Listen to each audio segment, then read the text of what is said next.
Como comecei a pintar. A história que quero contar começa em 1994, quando meu pai, conhecido por vocês como Das Calos, ficou doente aos 82 anos.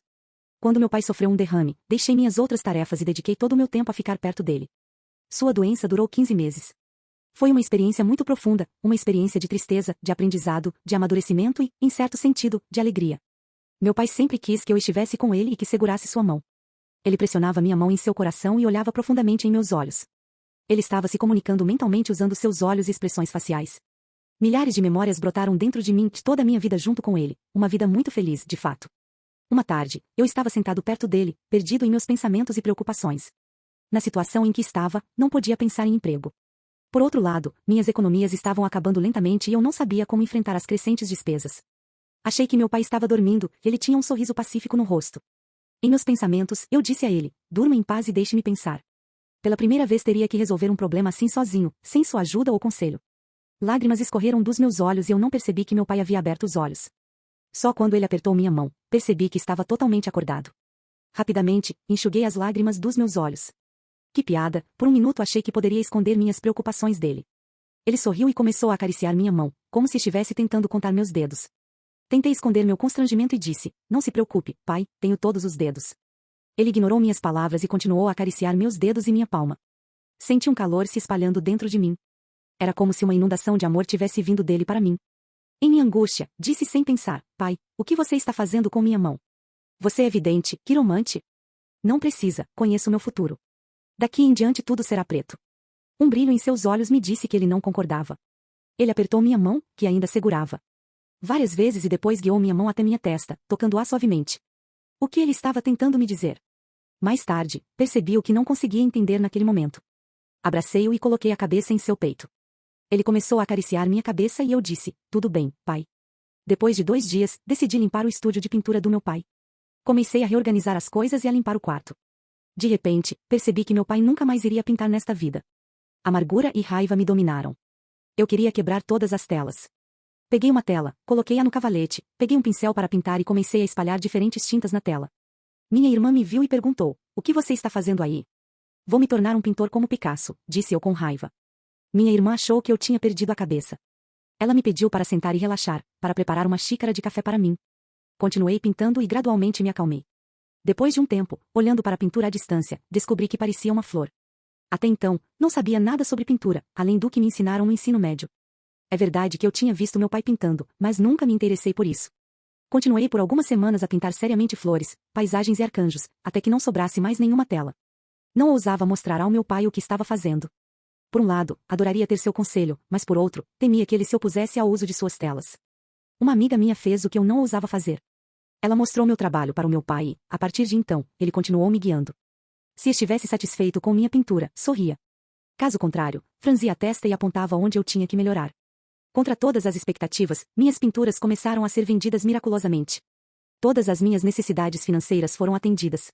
Ainda é um mistério para mim como minhas mãos podem criar essas pinturas. O que sei com certeza é que não permitirei que nenhuma dúvida nem medo enfraqueçam minha fé no poder da vontade e no amor de Deus, e no amor e confiança que meu pai depositou em mim. #hashtag visualização e música. Introdução. Como já mencionei antes, desde criança meu pai tentou muitas vezes me persuadir a me concentrar e ouvir. Tente ouvir e escutar o que a paz e a tranquilidade querem dizer para você. Ouça e compreenda o que o vento, o mar, a tempestade, os pássaros estão tentando dizer para você. Se um dia você quiser ser capaz de ouvir os sons dos universos, o som dos anjos e arcanjos, você deve primeiro aprender a ouvir os sons da natureza. Progressivamente, os universos começarão a revelar coisas profundamente secretas. Tudo está impresso, você pode dizer, e escrito nos sons de tudo, o passado, o presente e o futuro. Então, aprenda a ouvir. Ao fazer isso, você gradualmente aprenderá a tomar a decisão correta sobre o que você tem que fazer. Através do ajuste você será capaz de entrar em contato com qualquer universo externo no macrocosmo e qualquer célula e átomo em seu corpo no microcosmo. Isso é muito importante na cura. Você pode facilmente sintonizar-se com os compositores que viveram no passado, que ainda vivem agora através de sua música e que continuarão a viver no futuro. Ouça-os através dos sons de sua música. Eles têm tantas coisas para te contar. Agora, vamos ouvir música de um compositor.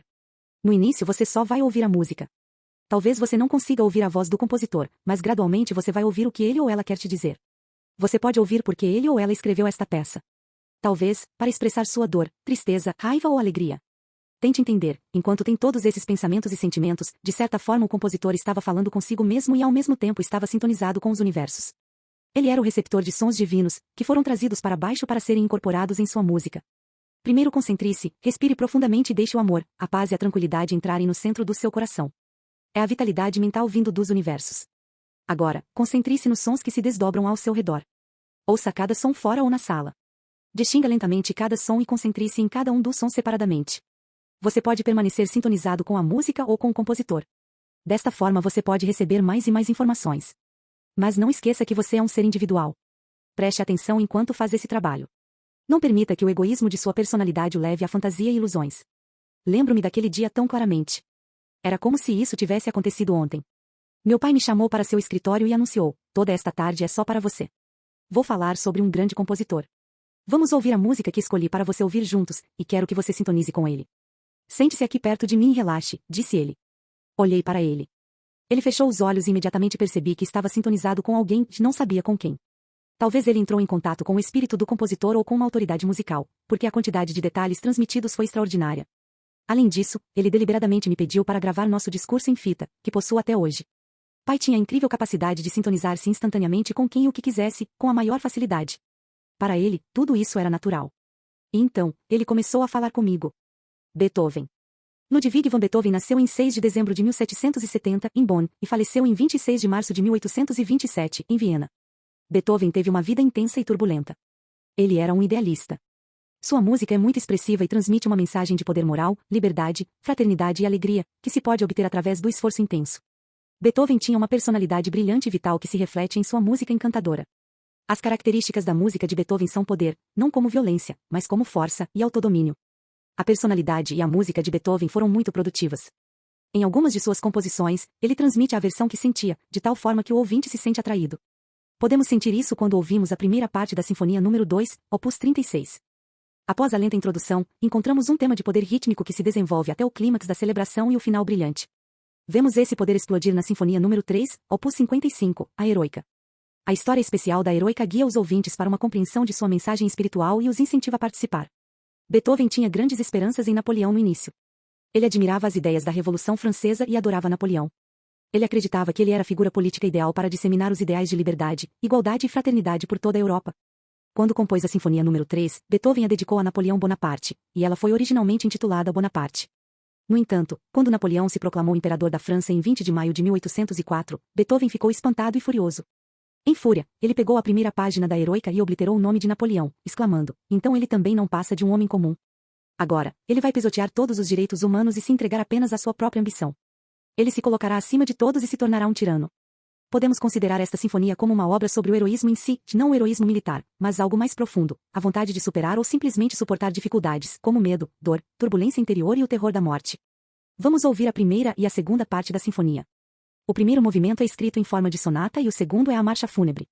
Para muitas pessoas, Heroica é a maior de todas as sinfonias puramente orquestrais. Parece conter um universo de contrastes que Beethoven milagrosamente reuniu em uma estrutura vibrante de força. Em 1808, Beethoven escreveu a Sinfonia número 6, opus 68, a Pastoral. Seus 5 movimentos são uma magnífica soma do amor de Beethoven pela natureza e pelo campo aberto.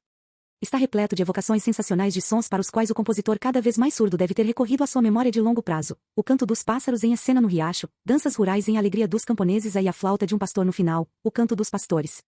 Há também um emocionante movimento de tempestade em A Tempestade. Beethoven escreveu: é mais uma questão de sentimento do que de pintura em sons. Como sou feliz por poder caminhar entre os arbustos, as árvores, as florestas, a grama e as pedras. Pois as florestas, as árvores e as pedras dão ao homem a ressonância de que ele precisa.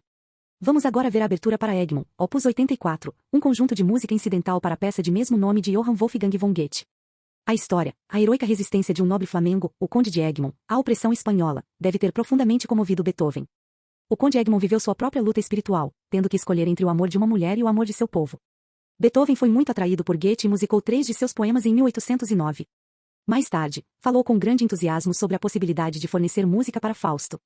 O que podemos dizer sobre a Missa Solemnis, opus 123? A Missa Solemnis é uma conquista musical única, uma concepção completamente nova. Há momentos de serenidade incomparável, o A Incarnatusa e o A Benedictus. Eles demonstram que o não-ortodoxo Beethoven ainda podia ser tocado pelos grandes símbolos católicos, a encarnação de Cristo e a celebração de seu sacrifício no Santíssimo Sacramento. Uma mudança ocorre no final a Agnus Dei.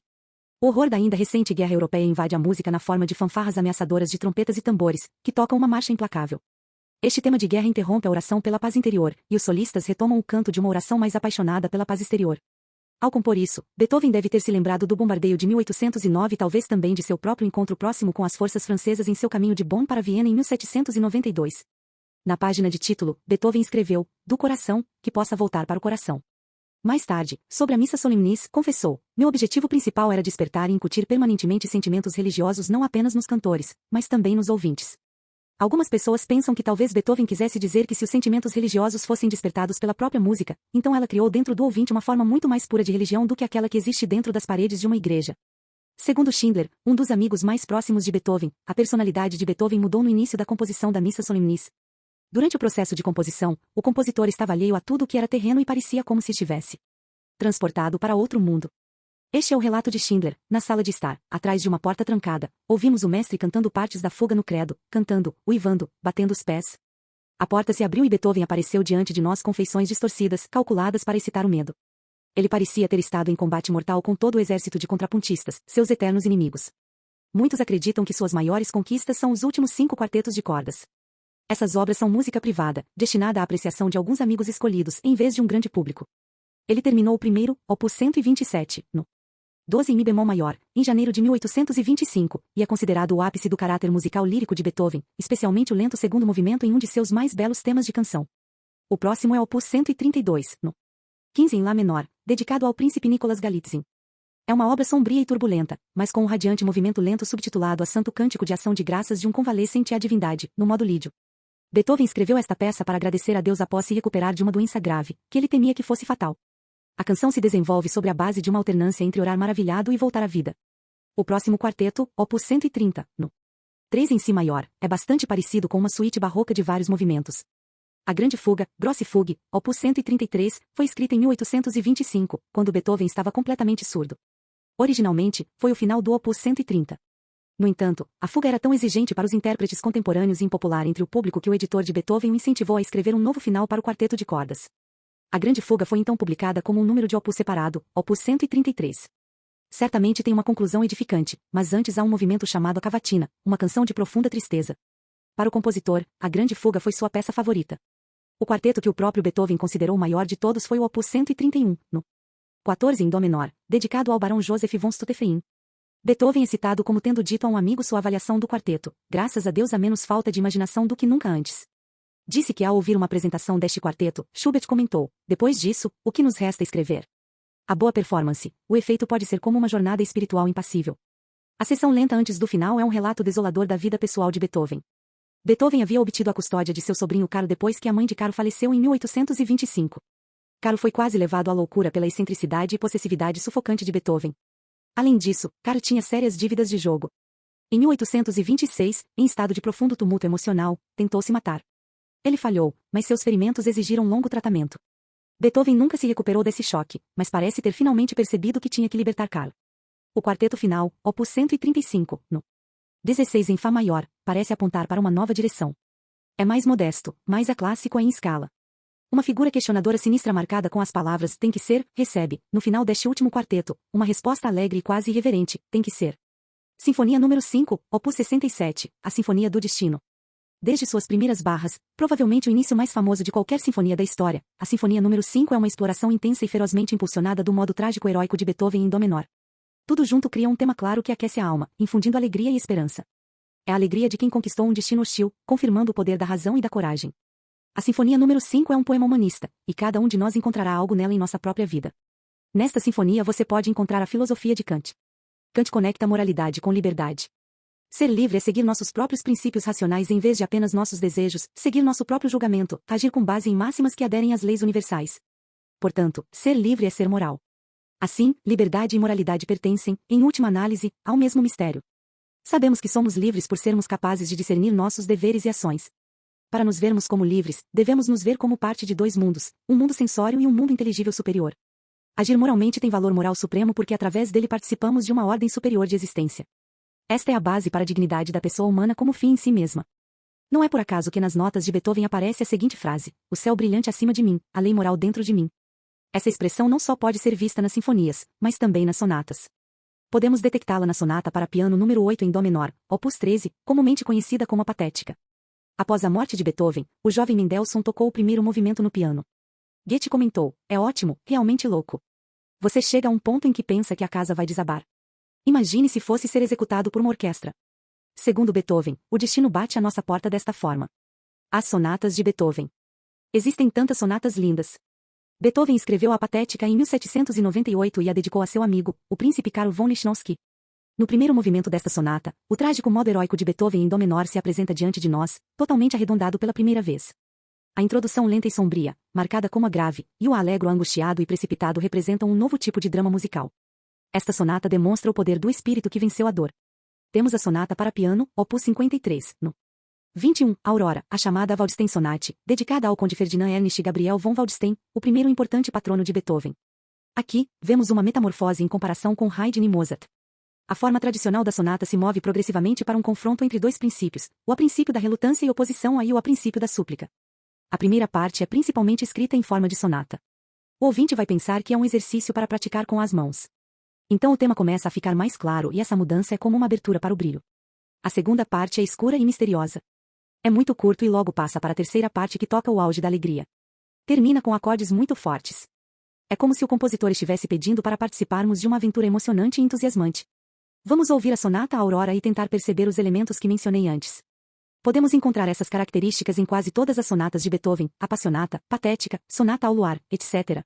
Os julgamentos escritos de Goethe sobre Beethoven são contraditórios. Seu talento me deixou atônito, mas infelizmente ele é uma pessoa bastante intratável, e na verdade não é injustificado se ele achar o mundo detestável, mas como resultado, é claro, ele não torna as coisas mais agradáveis para si ou para os outros. Ele deve ser muito perdoado e também compadecido, já que não consegue ouvir nada. Mas para sua esposa, naquele mesmo ano, Goethe escreveu: nunca antes havia encontrado um artista tão completo, enérgico ou intenso. Beethoven morreu em 26 de março de 1827. O compositor Ansel Tembrenner estava com ele. Depois das 5 horas houve de repente um terrível trovão acompanhado por um relâmpago, que encheu a câmara da morte com uma luz áspera. Após esse inesperado acontecimento natural, que me abalou muito, Beethoven abriu os olhos, levantou a mão direita e olhou para cima por vários segundos com o punho cerrado e uma expressão muito séria e ameaçadora. Quando deixou sua mão afundar novamente na cama, seus olhos se fecharam pela metade. Minha mão direita apoiava sua cabeça, minha mão esquerda repousava em seu peito. Sem mais respiração, sem mais batimentos cardíacos. A cidade de Viena, que o festejou, ridicularizou, ignorou e admirou durante sua vida, conseguiu prestar uma homenagem magnífica após sua morte. Houve um funeral enorme, cerca de 20.000 pessoas compareceram para prestar suas últimas homenagens. Nenhum compositor antes de Beethoven havia sido honrado assim. O pianista e compositor Johann Nepomuk Hummel ajudou a carregar o caixão, e entre os portadores de tochas estavam Czerny, Schuppanzig, o poeta Franz Grillparzer e o jovem Franz Schubert, então há pouco mais de um ano de sua própria morte. Aos portões do cemitério, o ator Heinrich Anschutz, um conhecido de Beethoven em seus últimos anos, proferiu uma oração fúnebre escrita por Grillparzer. As palavras mostram eloquentemente o que esse homem difícil, contraditório e às vezes dolorosamente infeliz havia então se tornado símbolo. Nós que aqui estamos junto ao túmulo do falecido somos, em certo sentido, representantes de uma nação, de todo o povo alemão, alguns para lamentar o desaparecimento de uma parte célebre daquilo que nos restava do radiante fulgor da arte de nossa pátria, da efervescência espiritual da pátria. O herói da poesia na língua alemã, Goethe, ainda vive, e que viva por muito tempo. Mas o último mestre do canto retumbante, o gracioso meio pelo qual a música falou, o homem que herdou e ampliou a imortal fama de Handel e Bach, de Haydn e Mozart, deixou de existir, e nós choramos as cordas quebradas de um instrumento agora silenciado. Um instrumento agora silenciado. Permitam-me chamá-lo assim. Pois era um artista, e o que era, só era através da arte. Os espinhos da vida o feriram profundamente, e como um náufrago luta pela redenção da costa, ele voou para seus braços, ó maravilhosa irmã do bom e verdadeiro, consoladora na aflição, a arte que vem do alto. Ele era um artista, e quem ficará ao seu lado? Ele percorreu tudo, compreendeu tudo. Quem o segue não pode continuar, deve começar de novo, pois seu antecessor terminou apenas onde a arte termina. Ele era um artista, mas também um homem em todos os sentidos, no mais alto sentido. Por ter se afastado do mundo, chamaram-no de hostil, e insensível por desprezar sentimentos. Ó, aquele que sabe que está endurecido não foge. Retirou-se dos seus semelhantes depois de lhes ter dado tudo e não ter recebido nada em troca. Mas em sua morte guardou um coração humano para todos os homens, um coração de pai para seu próprio povo, o mundo inteiro. Assim foi, assim morreu, assim viverá para sempre. Uma semana depois, meu pai me chamou novamente para seu escritório. Eu sabia que trabalharíamos novamente na visualização da música. Em que vamos trabalhar hoje, pai? Perguntei. Em Frédéric Chopin, ele disse. Ele escolheu os discos que queria que eu ouvisse, sintonizando-se com eles e com o compositor, relaxei na cadeira perto dele e ele fez o mesmo que antes. Ele começou a me contar sobre a vida de Frédéric Chopin. Depois disso, ele declarou, agora, vamos ouvir um pouco da música dele. A música de Frédéric Chopin. Concerto para piano e orquestra, opus 21, no 2 em Fá menor. Este concerto para piano foi composto em 1830, antes de Chopin terminar sua educação formal. Ele tinha cerca de 20 anos e estava apaixonado por Constanza Gladkowska. Esse amor era platônico, uma cegueira temporária, e ele nunca o expressou a ela. No entanto, ele falou sobre isso com seu amigo Titus Wojciechowski. Em 3 de outubro de 1829, ele escreveu para ele: talvez infelizmente para mim, há um ideal que respeito de todo o coração e do qual sonho silenciosamente todas as noites há 6 meses. Estou dizendo tudo o que posso, apenas confiando em meu piano. Tente sentir os sentimentos românticos de Chopin falando com seu piano, usando-o para revelar seus segredos. Etude Opus 10, no 12, chamada a Estudo Revolucionário. Esta peça musical foi dedicada ao seu amigo, Franz Liszt. Um coração atormentado clama por liberdade e dignidade. O desejo de liberdade não é apenas privilégio de uma nação, mas também de todo ser humano. Consequentemente, esta música tem um valor autêntico mundial. Sinta a emoção de quem revive de perto a épica história de uma nação sofredora e a dor de uma criança longe de sua amada pátria, como Chopin. Quero que você sinta que pode amar seu país, mas simultaneamente ser cidadão do mundo inteiro. Talvez, assim você possa evitar ficar preso no elemento chamado a nacionalismo. O Adeus Waltz, Opus 69, no 1, L.A.D.Eu. Este valsa foi originalmente escrito como uma peça de despedida para Maria Wodzinski, com quem Chopin estava secretamente noivo. Quando ele a conheceu, Chopin compôs e dedicou esta peça a Maria. Este foi um período muito feliz de sua vida. Tente sentir os sentimentos de Chopin quando conheceu Maria e se apaixonou. Balada Opus 23, no 1. Chopin pediu Maria em casamento, mas seus pais recusaram. Maria aceitou a decisão dos pais e Chopin mergulhou nas profundezas da depressão. Ele colocou as cartas de Maria em uma caixa e escreveu no topo: minha tristeza. Seu único consolo foi sua amizade com Mendelssohn e Schumann. Também podemos sentir sua tristeza na maravilhosa etude. Opus 25, no 7. Schumann escreveu em uma carta a Heinrich Dorn sobre a balada. Recebi uma nova balada de Chopin. Parece ser uma obra mais próxima de seu gênio, embora não seja a mais engenhosa, e eu disse a ele que gosto mais de todas as suas composições. Após um silêncio bastante longo, ele respondeu com ênfase: fico feliz em ouvir isso, já que eu também gosto mais e considero mais querida. Prelúdio Opus 28, no 15, chamado a Prelúdio da Gotícula. Chopin compôs esta peça musical em uma época em que estava doente. Ela é construída sobre a repetição persistente de uma nota, como a chuva caindo monotonamente e inexoravelmente. Sinta a intensa solidão e agonia durante a duração de uma tempestade sem fim. Sinta-a. Está cheia de alucinações, tremendo com ondas de agonia, ainda assim é tão refinada do ponto de vista pianístico. Chopin completou a maioria de seus célebres 24 prelúdios para piano, incluindo a Gotícula, enquanto estava na ilha de Maiorca com sua amante. Este prelúdio particular reflete sua felicidade por estar com sua amante George Sand, Aurore do Deva, com seu nome verdadeiro, mas também sua melancolia enquanto sua doença continuava a progredir. O efeito da gotícula de uma nota repetida suavemente adicionando uma tristeza. Uma melodia de abertura tranquila, e culmina em uma aparente aguaceiro antes que a calma inicial volte. Chopin ficou muito doente enquanto estavam na ilha e contou como foi visitado por uma série de médicos locais, lembrando que o primeiro disse que eu estava morto, o segundo que estou morrendo, e o terceiro que vou morrer, mas me sinto como sempre. Mas com medo de infecção, a população local recusou-se a alugar-lhe qualquer lugar para morar, então ele se mudou com sua amante e seus filhos para o deserto mosteiro de Valdemosa, onde terminou os últimos de seus prelúdios. Fantasia Impromptu, Opus 66, no 4. Esta peça é uma composição para piano solo e uma de suas mais peças conhecidas. Foi composta em 1834 e dedicada a Julian Fontana. Apesar do pedido de Chopin a Fontana de que a peça não fosse publicada, Fontana o fez de qualquer maneira, para mostrá-la ao mundo. A peça utiliza muitos ritmos cruzados. O tempo de abertura é marcado allegro agitato. O tempo muda para largo e depois moderato. Cantabile. A peça então muda de volta para o tempo original, onde continua em dó sustenido menor como antes. Fecha com um ambíguo final de fantasia, de forma tranquila e misteriosa. Nessa fantasia impromptu, Chopin dá a impressão de improvisar, mas por trás da fenomenal improvisação geralmente existe uma intensa trabalho. Sinta a frescura da primavera que esta peça emite. Absorva-a. Sinta-o primeiro em seu corpo psiconoítico e depois em cada célula de seu corpo material. A vitalidade etérica se espalha em seu corpo, dando-lhe força. Harmonia e paz reinam em sua existência. No começo da terceira semana, comecei a me perguntar: será que meu pai vai me ligar novamente para continuar ou vai esquecer ou ter algo mais importante para fazer? Parece que ele leu meus pensamentos e disse: Iota, amanhã venha ao meu escritório para continuarmos nosso trabalho. Meu coração começou a cantar, mas fingi estar calma e disse: como quiser, pai. Ele sorriu e não disse nada. No dia seguinte, eu olhava o relógio a cada meia hora, não queria perder um minuto e corri para o escritório dele na hora marcada. Estou pronta, pai. Quem é o próximo? Ele me olhou sorrindo, vi tanto amor em seus olhos quando me pediu para sentar. Um pensamento veio à minha mente. Esse amor é para mim ou para a música? Novamente, ele captura meus pensamentos e diz, para ambos. Instantaneamente, fiquei vermelha, não gostava que ele lesse tanto meus pensamentos. Hoje vamos falar sobre Antônio Lúcio Vivaldi. Ele nasceu em 4 de março de 1678 e morreu em 28 de julho de 1741. Seu apelido era Il Prete Rosso, ó Padre Ruivo. Ele era um padre veneziano e um compositor de música barroca, além de famoso violinista virtuoso, que nasceu e cresceu na República de Veneza. As Quatro Estações, uma série de 4 concertos para violino, é sua obra mais conhecida e uma peça de música barroca muito popular. Seu pai, um barbeiro e também talentoso violinista, havia ajudado a tentar uma carreira na música e o fez entrar na orquestra da Capela de San Marco, onde era um violinista apreciado. Em 1703, Vivaldi tornou-se padre. Agora, vamos ouvir um pouco da música dele, disse ele. A música de Antônio Vivaldi. As Quatro Estações, Les Quatre Stagioni. É um conjunto de 4 concertos para violino. Composta em 1723, As Quatro Estações é a obra mais conhecida de Vivaldi e está entre as peças de música barroca mais populares. A obra foi gravada em numerosas ocasiões. Os concertos foram publicados pela primeira vez em 1725 como parte de um conjunto de 12, o Opus 8 de Vivaldi, intitulado A il cimento della armonia e della invenzione, o concurso da harmonia e da invenção. Os primeiros 4 concertos foram designados Les Quatre Stagioni, cada um com o nome de uma estação. Cada um tem 3 movimentos, com um movimento lento entre 2 mais rápidos.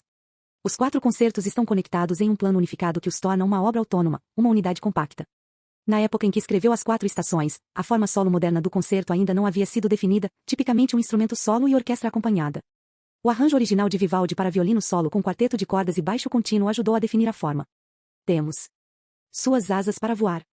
A. Primavera, Opus 8, no 1. B. Verão, Opus 8, no 2. C. Outono, Opus 8, no 3. D. Inverno, Opus 8, no 4. Os 4 concertos são inspirados na natureza e na mudança das estações. Não é simplesmente música que imita a natureza, mas é inspirada pela natureza. É criada uma música de estrutura maravilhosa. Essas peças têm seu próprio significado, sua própria autonomia artística, elevando-se a uma autêntica poesia e a uma superba conquista musical. Primavera. A primeira parte é um alegre ágio, que nos lembra o alegre despertar da natureza na primavera. Ouvimos o canto dos pássaros, o fresco murmúrio da água, o farfalhar das folhas no vento da primavera. A curta inserção de uma rápida tempestade faz todas essas vozes pararem por um tempo para começar a cantar novamente. A segunda parte é um largo. Lembra-nos uma cena pastoril. É um intervalo de tranquilidade e paz. A terceira parte é um alegro e constitui uma dança pastoril. Verão. No calor do verão, toda a natureza está embotada. Apenas o canto de alguns pássaros interrompe o silêncio pesado, sufocante e exaustivo. Uma tempestade está chegando, o horizonte está escuro, negro e ameaçador. O verão é uma estação de cores intensas e exageros opostos. Diante da ameaça, que não é uma tempestade refrescante, os pastores são tomados pelo medo. Então, a tempestade irrompe e tudo é música. Uma admirável riqueza de ritmos caracteriza a terceira parte do concerto, presto. Outono. A primeira parte celebra a alegria da colheita e da vindima, a imensa energia das eiras. A música canta uma marcha de celebração. Depois gira em torno, transformando-se em alegria intoxicante. A segunda parte é um adágio. A música cria um sentimento de mistério. Fala sobre o sono, um relaxamento agradável que sucede o ritmo excitado da festa. Apresenta com doce tormento a tristeza do outono, as cores especiais desta estação e as folhas que caem das árvores. Os dias estão ficando mais curtos, o frio está chegando. Sinta essa tristeza escondida em uma paz secreta.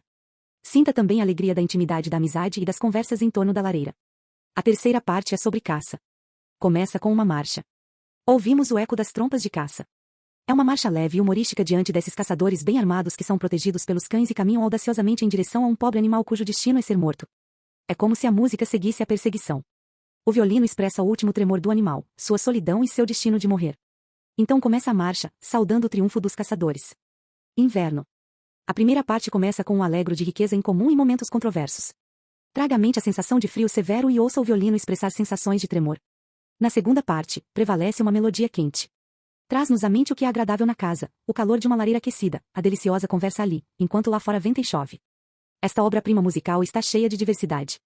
Veja alguém andando, olhando cuidadosamente para onde colocar os pés para não tropeçar, e outra pessoa patinando em um lago com confiança, sem medo de cair. É um maravilhoso jogo musical que alterna entre momentos de concentração e momentos de liberdade. Vivaldi retrata as verdadeiras dimensões do inverno. Você vê que inverno também é vida. A música das esferas. Um dia meu pai me apresentou a música da família Strauss. No início, eu tinha a impressão de que seria apenas música de dança, agradável, alegre e fácil de ouvir. O segundo pensamento que me ocorreu foi que não teria que passar pelas estranhas, dolorosas ou assustadoras experiências que tive ao ouvir outros gêneros musicais. Eu antecipava que desta vez teria apenas sentimentos agradáveis. Antes de concluir meu pensamento, vi um sorriso nos lábios do meu pai. Outra exclamação de surpresa saiu da minha boca, acompanhada do pensamento de que talvez estivesse errada. Vamos ver, refleti. No dia seguinte meu pai me pediu para ir ao escritório dele para continuarmos nosso trabalho sobre Johann Strauss. Está pronta? Ele perguntou. Sim, vamos dançar, respondi. Mais uma vez tentei esconder minha perplexidade. Vamos ouvir a música das esferas, anunciou ele. Vamos ver como você vai experimentar os corpos celestes. Fechei os olhos, me concentrei, relaxei e comecei a respirar consciente e ritmicamente, era o que ele aconselhava, para manter meus corpos em equilíbrio. No início, uma sensação de calor se espalhou por todo mim, uma vibração muito agradável, era como se algo estivesse girando no meu corpo. Algo havia surgido do meu subconsciente para minha memória. Oh, aí estão os discos em meus centros etéricos irradiando em sua própria luz. De repente, a vibração mudou, o movimento dos discos tornou-se esférico e a luz-cor em meus centros etéricos assumiu o mesmo padrão de movimento. O movimento esférico continuou, mas depois de um tempo algo se expandiu de dentro de mim, a luz era tão brilhante que não conseguia ver nenhuma cor. Ao mesmo tempo, senti um movimento interno, embora não estivesse me movendo. Não é fácil transmitir essa estranha situação em que eu estava, nem explicá-la em palavras. Meu eu verdadeiro estava fora dos meus corpos, olhando ao redor no espaço. Era tão bonito e majestoso lá fora observando os corpos celestes e simultaneamente observando meus próprios corpos. Tive uma sensação estranha, como se meu eu infantil estivesse falando com alguém, talvez com meu verdadeiro eu, dizendo como era bonito o mecanismo dos meus corpos. Foi tão peculiar porque eu podia sentir meu eu infantil dentro dos meus corpos, mas ao mesmo tempo eu podia sentir que estava fora dos meus corpos. Como a meu outro verdadeiro eu. Não sei quanto tempo experimentei esse estado. Foram momentos, minutos ou uma eternidade. O que sei com certeza é que estava em um estado de paz absoluta. Pareceu que meu pai interveio, porque ouvi sua voz me dizendo docemente para me concentrar novamente no meu corpo material, o que fiz com relutância. Achei que tinha dormido e então pedi desculpas ao meu pai. Desculpe, dormi, mas tive um sonho muito bonito. Pai virou-se para mim e disse, não foi um sonho, meu amor, não foi um sonho. Naquela época, não conseguia distinguir entre imaginação e realidade e verdade. Agora eu sei. Pai continuou a me treinar por vários anos dessa forma, para que eu pudesse ir cada vez mais fundo nesse maravilhoso trabalho de visualização na música. A Sinfonia Divina. Meditemos agora, disse meu pai com voz calma e profunda. Seu semblante mudou completamente, indicando que estava prestes a compartilhar uma contemplação sagrada e apocalíptica. Feche os olhos e relaxe seu corpo material, respire profundamente, confortavelmente, ritmicamente e conscientemente, e silencie toda emoção e pensamento. Use o éter da impressão para visualizar um grande salão. Seu piso irradia luz branca. Veja-se mentalmente, sua forma real, vestido de luz branca e em pé no meio do salão. Junte suas mãos etéricas e estique-as à sua frente. Em seguida, marque um ponto no chão. A partir deste ponto, use sua mão etérica esquerda para desenhar lentamente uma linha reta de luz dourada ao longo do seu lado esquerdo até um ponto atrás de você. Veja, sinta e ouça a luz fluindo de sua mão etérica. Agora, construa uma linha idêntica com sua mão etérica direita ao longo do seu lado direito até um ponto atrás de você. Respire profunda e conscientemente, em seguida, visualize a luz dourada formando uma terceira linha que conecta os dois pontos atrás de você. Você está agora em pé no centro de um triângulo equilátero, com cada lado medindo cerca de 3 metros de comprimento. Agora, veja uma chama dourada subindo do chão do lado direito do triângulo. Ela abraça seu pé direito, sobe pela perna direita, aproxima-se do plexo solar pela frente do corpo, cruza para o lado esquerdo do corpo, segue sob a axila esquerda, sobe até o ombro esquerdo e move-se para o ombro direito em linha reta. A partir daí, ela se espalha para cima, como 3 raios dourados. Outra chama dourada surge do chão do lado esquerdo do triângulo. Ela abraça seu pé esquerdo, sobe pela perna esquerda, aproxima-se do plexo solar pela parte de trás do corpo, cruza para o lado direito do seu corpo, segue sob a axila direita, sobe até o ombro direito e move-se para o ombro esquerdo em linha reta. A partir daí, ela se espalha para fora e para cima, como 3 raios dourados. Agora, a luz branca começa a acariciar seus pés da parte de trás do triângulo. A luz entra na sua área pélvica, acende toda a sua coluna vertebral e eleva-se acima de sua cabeça, como uma tocha. A fonte desta luz é sua coluna vertebral. Respire fundo e conscientemente. Agora, veja uma luz branco-rosada irradiando do centro do seu coração como um sol brilhante. Da luz branca, que é sua coluna vertebral, uma luz azul celeste começa a irradiar como um sol brilhante do seu plexo solar, e uma luz dourada começa a irradiar como um sol brilhante da sua cabeça. Acima de sua cabeça, a tocha de luz cria 3 chamas brancas. Concentre-se no centro do seu coração por alguns minutos. Agora vamos entrar na luz azul celeste do mundo noético superior. Neste mundo encontraremos arcanjos. É mais fácil para nós entrarmos neste mundo agora, porque estamos vestidos com nosso vestido ou forma arcangélica. Mentalmente, os arcanjos daquele mundo farão nossos 3 sóis irradiarem uma luz mais brilhante, luz azul celeste mais brilhante no plexo solar, luz branco-rosada mais brilhante no centro do coração e luz dourada mais brilhante na cabeça e ao redor dela. Veja as 3 chamas brancas acima de sua cabeça. Quando São Paulo disse que não devemos deixar que o espírito dentro de nós seja extinto, ele queria dizer esta tocha de luz. Deixe-a brilhar. Nota: não apagueis o espírito. A primeira epístola aos Tessalonicenses 5h19. Daqui a pouco um arcanjo guia aparecerá na sua frente. Ele conhece sua língua, porque está enviando suas radiações para cada um de vocês. Vou falar com ele, tenha certeza de que ele receberá meu apelo mentalmente. Podemos ter suas bênçãos e ensinamentos? Veja e sinta seu sorriso. O arcanjo está falando com você mentalmente. #hashtag uma meditação guiada arcangélica. Há apenas uma realidade, essa é a verdade e a harmonia, que é você, seu eu. Sinta isso. Cada um de vocês representa um tom dessa harmonia e todos vocês juntos compõem uma sinfonia que o Logos, os arcanjos e os anjos se regozijam. Tente vê-la em sua meditação. Tente compreender o que você pode adicionar a esta sinfonia, o que você pode adicionar à sinfonia de tempo e lugar que o Ser Absoluto lhe concede para expressar. Eu vou ajudá-lo. Bem-aventurados os puros de coração, porque verão a Deus. Veja esta realidade, ele e você compõem esta sinfonia. Agora, deixe-me trabalhar com seu corpo psiconoético para lhe dar um tom de harmonia, um de nossos presentes para você. Respire fundo e confortavelmente e concentre-se em suas batidas cardíacas. Sinta-as e ouça-as, sinta-se em toda a área do seu peito. Um sol brilhante irradia da sua cabeça. Não é exatamente luz dourada ou branca, mas uma luz que não existe na Terra. Veja agora como o centro do seu coração irradia uma luz mais branca que rosada. A luz rosada está cada vez mais concentrada no ponto médio do centro do coração. Sinta a vibração. Veja como a luz azul celeste no plexo solar lentamente se transforma em luz branca, não exatamente branca, mas como pérola. Sinta a vibração e veja como ela se espalha lentamente por todo o seu corpo. Seus pés e mãos assumem uma leve luz violeta, a luz em sua tireoide muda lentamente de laranja para amarelo canário, e na área do centro genital, a cor da luz muda lentamente para água marinha.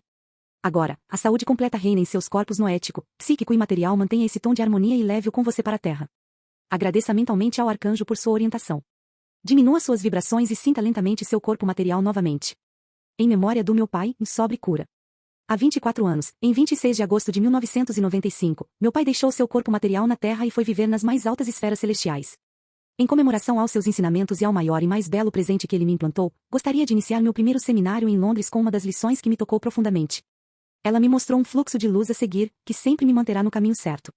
Sempre que estudo, medito ou trabalho na cura, sinto e percebo o significado de cada palavra que ele disse, fluindo e se espalhando no meu ser, na minha existência como personalidade e no meu corpo material como a água viva curativa lógica. Sim, a vitalidade do Cristo Logos está em toda parte e em nós. Ela cura tudo. A única coisa que temos que fazer é adquirir um certo corpo de conhecimento sobre nossa verdadeira natureza, para podermos sintonizar totalmente nosso eu com seu poder e assim deixar a água viva curativa fluir livremente em nós. Essa água viva curativa tem o poder de varrer tudo o que não deveria estar em nossa personalidade e corpo material, e pode purificar e curar, desde que cooperemos e façamos nossa parte no processo de cura. Muitas pessoas vieram ao meu pai pedindo que as curasse. Naquela época, não sabia o motivo pelo qual ele sorria ao ouvir tais declarações. Agora, muitas são as pessoas que vêm até mim pedindo a mesma coisa. Não sei se meu pai estava ponderando e sorrindo da mesma forma que estou pensando e sorrindo agora, quando ouço as pessoas dizerem, Kyurmi. Às vezes, me pergunto se as pessoas realmente acreditam que sou capaz de desempenhar o papel de Deus. Acredito que elas esquecem que sou um ser humano como elas. Seria uma surpresa agradável e bem-vinda se um dia alguém viesse até mim, em vez de simplesmente dizer, Kyurmi, perguntasse, Panayota, você pode, por favor, me dizer como posso entender e trabalhar melhor com meu eu personalidade e como posso curar meu corpo? Para curar o corpo material, é necessário restaurar desequilíbrios psiconoéticos que muitas vezes são a causa primária de muitas doenças físicas, caso contrário, esses problemas podem muito bem reaparecer. Agora, gostaria de esclarecer algumas questões. É totalmente diferente tornar-se um terapeuta clínico, um terapeuta psíquico ou um curador, e ainda é outra coisa tornar-se um curador espiritual. O terapeuta clínico. O terapeuta clínico deve ser bem educado e conhecer por experiência muitas coisas sobre a personalidade humana. O terapeuta deve ser capaz de compreender e ajudar as pessoas a superar seus problemas psiconoéticos, mudando suas ideias fixas e ajudando-as a desenergizar elementos negativos. Esse tipo de terapeuta deve saber como falar, quando falar e o que dizer, mas acima de tudo, o terapeuta deve saber ouvir e em que focar. Portanto, é necessária muita paciência e amor. O terapeuta psíquico. É necessário muito treinamento para se tornar um terapeuta psíquico ou um curador. Precisamos praticar e meditar muito para dominar o duplo etérico de nosso corpo material o máximo possível. É vital que estejamos familiarizados com a anatomia do corpo humano de forma proficiente e saibamos lidar com a vitalidade etérica do duplo etérico do corpo. A vitalidade etérica fornece o princípio da vida ao corpo material. Estudando e praticando, descobriremos todas as qualidades do duplo etérico, especialmente a do éter criativo. Descobriremos que o éter criativo não está sob a autoridade de nossa personalidade, mas sob a autoridade do Espírito Santo. Também descobriremos que nosso duplo etérico é um molde dentro e ao redor do corpo, através do qual o corpo material é criado e mantido em boa saúde. Perceberemos que o Espírito Santo sempre cura as feridas de dentro do corpo material, usando a vitalidade etérica. Portanto, a vitalidade etérica trata feridas através do duplo etérico. Todo mundo pode fazer isso? Sim, todo mundo. Mas quem vai fazer isso? Podemos dizer, eu. Sim, mas quem somos nós? Se quisermos fazer isso, precisamos saber quem somos.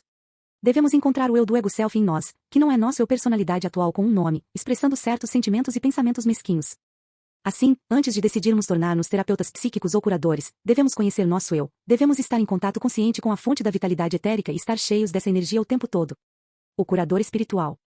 Uma vez que adquirimos a capacidade de usar criativamente o duplo etérico e a mente confiada a nós pelo Espírito Santo, então ouviremos através da vibração do Logos dizendo: entra na alegria de teu mestre e terás alegria. A saúde perfeita nos corpos de qualquer ser humano é uma lei divina. A alegria de nosso mestre, o Criador, é para que nos tornemos conscientemente co-criadores. Entrar na alegria de nosso mestre significa entrar na realidade e encontrar a realidade absoluta. A realidade absoluta é o ser absoluto, sabedoria total, poder total e amor e bondade totais. Então, percebemos através de nossas experiências que somos uma faísca em um sol, somos luz na luz, vida na vida. Você será capaz de equilibrar todos os tipos de forças, sejam elas materiais, psíquicas, noéticas ou espirituais. Fazendo bom uso dessas forças, ouviremos nosso Pai Divino dizer: você foi fiel em poucas coisas, eu farei governante sobre muitas outras. Isso significa que dos mundos da separatividade entramos no mundo do amor de Deus. Deus é amor. Deus é tudo. A menos que amemos tudo e todos, não podemos tornar-nos um canal do Espírito Santo e, portanto, não podemos ser um curador espiritual. Não importa que tipo de terapeuta ou curador somos ou queremos ser, sempre temos que começar nosso trabalho com uma oração. Temos que limpar nossa personalidade atual e nosso corpo material. A verdadeira oração precisa de concentração. Isso significa conscientemente ter nossa atenção não apenas nas palavras da oração, mas no significado real das palavras. Às vezes, nem precisamos pronunciar uma palavra, que entramos em nosso eu e nos voltamos totalmente para o ser infinito. Para meu pai, esta era a verdadeira oração. A verdadeira essência da cura. Tenho notado que muitas pessoas querem se treinar mais profundamente no campo da cura, algo com que concordo. Compreendo a necessidade delas, já que muitos anos atrás, conversando com meu pai, pedi exatamente a mesma coisa. Implorei-lhe que me desse mais informações e orientação prática sobre cura, querendo a mesma coisa que muitos outros aspiram hoje em dia. Mas meu pai sempre me dizia que eu deveria ser paciente. Ele continuava me lembrando que primeiro eu deveria conhecer a teoria, depois aprender sobre como as coisas funcionam e, posteriormente, colocá-las em prática. Por exemplo, sempre quis saber como me ajudar e depois estender isso para ajudar os outros. A impressão de que muitos querem seguir um caminho semelhante é óbvia.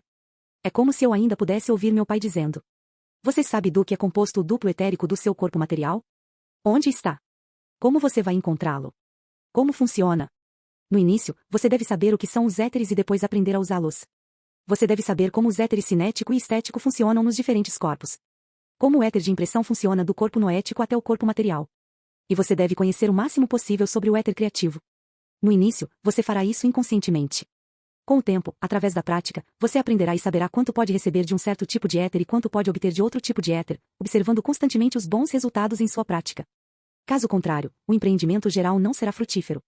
Deixe-me acrescentar algo mais. Quando meu pai estava me treinando, mesmo que eu não tivesse problemas de saúde, ele me pedia para trabalhar primeiro no meu corpo. Ele me aconselhou a aprender a transferir energia de uma parte do meu corpo para outra, a sentir e ver o fluxo de energia, a observar como ela funciona e como armazenar energia no corpo. Quando sentia dor no fígado, era instruído a colocar lá a quantidade exata de energia para parar a dor.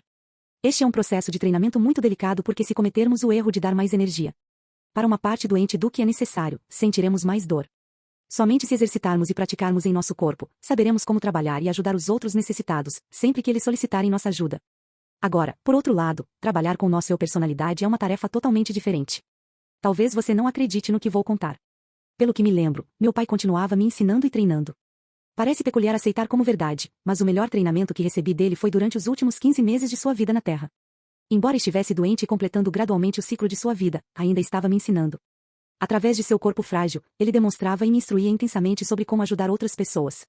Lembro-me de ficar perto dele, tentando lhe dar um pouco da minha energia. Estava orando e, por amor a ele, esqueci tudo o que aprenderá com ele todos esses anos até aquele momento. Mentalmente falando com Deus, eu lhe implorava: Deus, tire toda a energia de mim. Pegue tudo e dê a ele. Eu quero que ele viva. Eu me abri e deixei a energia fluir para o corpo dele. Naquele momento, ele abriu os olhos e, olhando para mim, disse mentalmente: não, não assim. Fiquei em choque. Percebi e senti que estava machucando ele em vez de ajudá-lo. Ele pegou minha mão e colocou na cabeça dele. Foi naquele momento que pude realmente sentir a quantidade de energia retirada de mim. Ele estava segurando minha mão e colocando-a na cabeça dele. Percebi que ele tinha dor de cabeça e que só queria energia para aquela parte do corpo. Ele me mostrou da maneira que eu deveria trabalhar, quanta energia cada órgão precisa de acordo com sua condição e doença individual. Muitas foram as vezes em que, sem a presença de nenhum problema em particular, ele segurava minha mão, puxando energia e colocando-a em determinada parte do corpo. Apenas para mostrar quanta energia era necessária lá. Ele também fazia o mesmo com outras partes, mostrando-me as diferentes combinações das vibrações e o benefício que elas podem trazer ao nosso corpo. Então, se você deseja ajudar os outros, você deve aprender a fazer isso corretamente. Caso contrário, é melhor não fazer nada. O conselho do meu pai era começar sempre primeiro com uma oração e depois proceder com um exercício ou meditação para limpar nosso corpo e nossa personalidade atual. Sempre faço um exercício de meditação, não apenas quando tenho algum desconforto em meu corpo, mas também quando quero limpar meu personalidade e estar totalmente preparado para ajudar. É muito importante tornar-se um canal puro. Lembro-me de meu pai me dizendo: se você quer ajudar alguém, você tem que dar energia limpa e pura o máximo possível. Que qualidade de água viva você está fornecendo? Está contaminada ou limpa? Certifique-se de que esteja limpa. Então, primeiro você deve tornar seu corpo e personalidade imaculados e depois começar a trabalhar. Isso é de extrema importância. Ele também me alertou: as pessoas que vêm até você já carregam um peso pesado, do qual querem se livrar. Então, elas não precisam do seu lixo também. Não as use como um recipiente de lixo. Ele também me ensinou a fazer o sinal da cruz, além dos exercícios que temos sobre o símbolo da vida. Usamos a cruz enquanto fazemos os exercícios sobre o símbolo da vida. Ele me disse para não apenas dizer as palavras mentalmente, mas também entrar no significado mais profundo das palavras. Você junta os 3 primeiros dedos da mão direita e toca a testa dizendo: teu é o reino. Descendo você passa pelo centro do coração e continua até o centro do plexo solar. Aqui, você para e declara: teu é o poder. É aqui que o Espírito Santo demonstra seu trabalho. Então, você volta ao centro do coração, para e declara mentalmente: teu é a glória. Aqui reside a sede do Cristo Logos. Do ponto médio do coração, você direciona os dedos horizontalmente diretamente para o lado direito do seu corpo e, tocando sua axila direita, diz: para sempre. Em seguida, você leva os dedos de volta ao coração e continua a direcioná-los diretamente para o lado esquerdo do corpo. Tocando sua axila esquerda, você agora diz: e sempre, significando em toda a eternidade. Mostrei a você a maneira como fazemos o sinal da cruz na Igreja Ortodoxa. Os católicos fazem o sinal da cruz de uma maneira ligeiramente diferente. Depois de dizer: teu é a glória, eles direcionam os dedos do centro do coração primeiro para o lado esquerdo e depois para o lado direito. A linha horizontal conectando os 2 ombros pertence ao conceito de tempo como eternidade. Assim, neste aspecto, a direção dos dedos é insignificante. Sabendo ou não, ao fazer o sinal da cruz, criamos um escudo protetor ao nosso redor. Nos protegemos dos elementais. Enviamos inconscientemente, mas também dos elementais que atraímos dos outros ou que nos são enviados. Quando enviamos um elemental, ele sai do centro do nosso plexo solar. Mas quando ele retorna para nós, ele volta 7 vezes mais forte e entra por todos os 7 centros de energia. Então, devemos prestar atenção ao tipo de elementais que projetamos. Se enviarmos um elemental ruim, ele voltará para nós e entrará em todos os nossos centros de energia, 7 vezes mais forte. Se enviarmos um bom elemental, novamente ele voltará para nós e entrará em todos os nossos centros de energia, 7 vezes mais forte. Esta é outra maneira de nos protegermos antes de começar nosso trabalho. Agora você pode se perguntar: antes de começar meu trabalho, é necessário fazer o sinal da cruz com as mãos? Se você não sabe como usar sua mão etérica, então sim, claro, você deve usar sua mão material. Mas com o tempo, você aprenderá a usar sua mão etérica e não precisará mais usar sua mão material. Sei que algumas pessoas ficarão suspeitas ao ver você fazendo o sinal da cruz antes de começar seu trabalho. Então, é melhor não mostrar nada. Lembro-me de certa vez que um cavalheiro veio pedir ajuda. Eu sabia que ele não sabia nada sobre nosso trabalho. Então, pedi que ele fechasse os olhos e visualizasse mentalmente seu corpo cheio de luz crística. Desta forma, eu poderia ajudá-lo mais eficazmente. Não havia necessidade de fazer mais nada. Ele olhou para mim e disse: desculpe, senhora, não sou cristão. Sou muçulmano. Sorri e respondi: caro senhor, acredito que o Cristo Logos é para todos os seres humanos, não apenas para os cristãos. O Cristo Logos é a luz que dá luz a todo ser humano que vem ao mundo. Assim, ele nos dá a expressão autoconsciente, nossa hipóstase. Ele não está dando apenas o eu aos cristãos, mas a todo ser humano nos universos. Então, se nos abrirmos para esta luz, faremos nossa parte no processo de cura. Agora, gostaria de compartilhar com vocês mais algumas coisas que meu pai sempre mencionava antes de fazer um exercício que nos levasse à meditação. Somos capazes de conhecer até o 7º céu, os 7 universos. Existem mais, mas como seres humanos só podemos compreender até o 7º. Cada universo, cada mundo e cada plano e subplano individual é governado por seu próprio conjunto de leis. Pai sempre tentou me ajudar a entender as leis da vida. Então, ele costumava me dar o seguinte exemplo. Ele disse: se no plano material você joga uma pedra no ar e ela cai na sua cabeça, você tem direito de reclamar de Deus? Você foi injustamente punido? Você quer que Deus suspenda a lei da gravidade para poupá-lo das consequências de sua estupidez? Ao conduzir nossas vidas, todos cometemos erros e, portanto, sofremos vários ferimentos. Tais ferimentos se instalam nos corpos noético, psíquico e físico. Ele sempre me aconselhou que, ao me encontrar com um problema, seria muito melhor começar a trabalhar em mim mesmo, do que ficar sentado impotente amaldiçoando a vida e Deus. Ele me disse: observe e descubra o que você tem feito com seus corpos. Estude suas emoções, seus desejos e especialmente as ideias fixas em sua personalidade. Digamos que você experimente uma sensação física desconfortável, por exemplo, uma dor de estômago ou uma dor de cabeça. Pare e estude o assunto antes de ir a uma farmácia ou consultório médico. Ele me encorajou, acrescentando: vá à fonte do problema em vez de carregá-lo em seus corpos. Normalmente você descobrirá que pode rastrear o desconforto até os elementais que você tem criado ou revitalizado junto com os elementais que você tem aceitado dos outros. É você quem os aceita dos outros. Então, aprenda a substituir os elementais negativos por positivos. Se você permitir que seus desejos e pensamentos o controlem, você rapidamente se torna escravizado por eles. Pai, perguntei, diga-me, como é possível tornar-se um mestre? Ele sorriu e disse: use a razão e o amor em seus pensamentos e crie conscientemente seus desejos e controle suas emoções. Somente quando você usar a razão em sua personalidade e aceitar a responsabilidade por sua vida, você pode chamar sua vida de sua. Os arcanjos santos trabalham incessantemente em seus corpos para mantê-los saudáveis e fortes para que você possa desfrutar de uma existência confortável. O mínimo que você pode fazer é parar de interferir no santo trabalho deles e aprender a cooperar conscientemente com essas entidades santas para seu próprio benefício e bem-estar. Tal foi o conselho de meu pai.